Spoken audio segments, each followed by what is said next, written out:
அவன் ஒரு யதார்த்த உலகின் ஏமாளி. அந்த வானத்துல விட்டு சென்றவள் வருவாள் என்று நம்பிக்கொண்டிருந்தான். நீந்தும் மேகத்துக்கு நான் சொல்லும் கதை தெரியுமா? யாருங்கள் அவன் கற்பனைகளுக்கும் வேதனைகளுக்கும் சொந்தக்காரி. இந்த பூமியில இந்த தனிமை மிகவும் கொடுமையாக இருந்திருக்குமே. உள்ள சாமிக்கெல்லாம் நான் கத்தி சொன்னாலும் என்று கேட்டாள். கேக்குமா?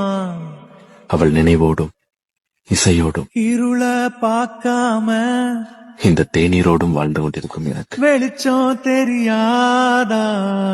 ஏது தனிமை என்கிறான் கல் நெஞ்சக்காரன். வலிய தாங்காம இத்தனைக்கு பிறகும் வாழ்க்கை புரியாதா? 8 தசையும் கேட்டிருக்க அவளை காதலிக்கத்தான் வேண்டுமா? வழியே கிடையாதா?